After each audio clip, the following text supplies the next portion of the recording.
Bismillah ar-Rahman ar-Rahim. I was born in Bangladesh and then grew up in Saudi Arabia since I was 3 months old.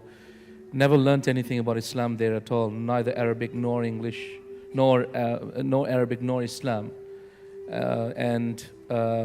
Unfortunately, at the age of about 16 or so, I went to Australia.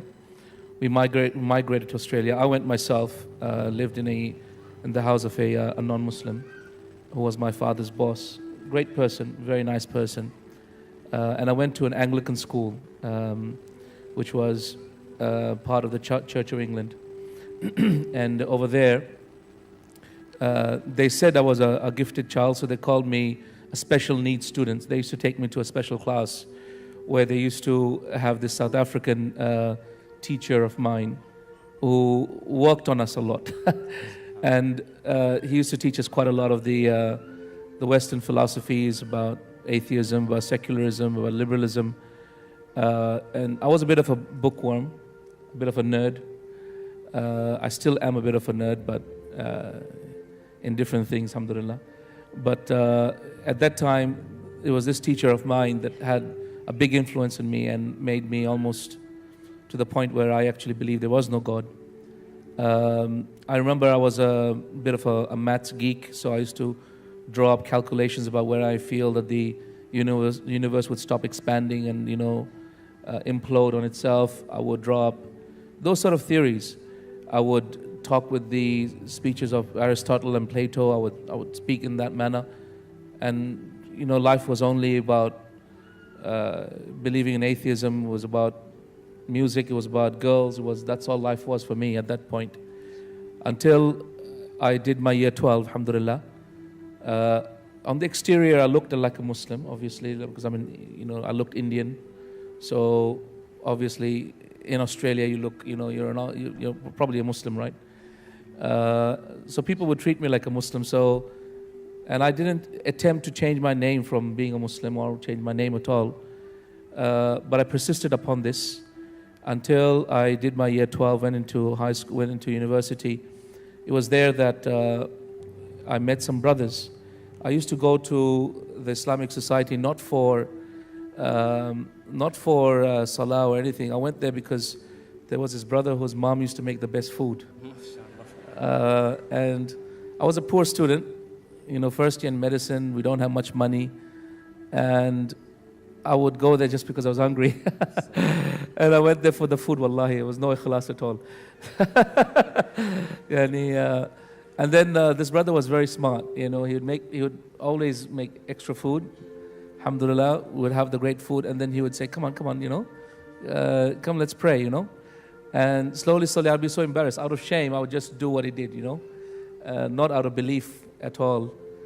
Until that brotherhood make me, really ponder about, it might be something about Islam. I should read about it. So I started reading, started listening to a tape that my father brought back from Medina, which had the complete the dua after Khatam al-Quran. I used to listen to it a lot. So when I used to listen to it a lot, within a week, I used to listen to it because there was a guy who would finish the Khatam al-Quran and then he would cry. So, nothing ever made me cry. The closest I ever came to crying was Michael Jackson's Heal the World, right? So, funny, man. But, la ilaha illallah. But, heal the world, Allah Ustad. La ilaha illallah. These sort of things make you cry. But, imagine the Quran and its power. And I couldn't understand why this guy cried. So I listened to his crying all the time, and I'll just rewind the tape. And I had this Walkman. I used to listen to all the music. And so what happened was I ended up memorizing the whole juz of the last juz. And one day the brother led the salah and then he made a mistake and I corrected him and the people realized, oh, this guy knows more Quran than us. So they used to make me the imam. So from now on, I was the imam without belief. Allahu Musta'an. And then suddenly I had to realize I better start learning about Islam a little bit. And then as this went on, Allah Azza wa Jal put iman back in my heart. Alhamdulillah. So brothers and sisters, the moral of my story really is never give up good friends. It is so important, yeah? Good friends, good friends, good friends. This is the one thing I tell my children all the time. Make sure you surround yourself with the best friends. And they say something in money. They say that your money, net worth is like you take 10 of your friends and the wealth that they have divided by 10, that's how much money you have. And take the intelligence of 10 of your friends divided by 10, that's the intelligence you have. Because people tend to hang around people of their intelligence and their wealth. In the same way, your deen, you are upon the religion of your friends. So take 10 of your friends divided by 10, that's the religion you have too. And so, believe me, you want good religion? Then hang around people better than you, inshallah. Really. You want to get rich? Hang around with the rich, right? So you want to become better in your deen? Hang around people with good deen. This is really critical. And finally, of course, the MSAs and ISOCs. May Allah protect them. May Allah protect them. They have brought so many people back to Islam. This is not funny. May Allah Azza wa Jalla protect them. I feel guilty because I have not done my duty to help my brothers and sisters in university. And I ask all my brothers and sisters, if you hear about a university student, please do help them, because they actually, it could, look, that brother transformed my life, and because of which now I'm able to do this dawah work. He doesn't even know. All he did was he fed me. Okay, a little bit of food. Sometimes it's all you need. Dawah is such a wide word, isn't it? Sometimes you can do dawah by example, not dawah by the words you have to speak. Jazakallah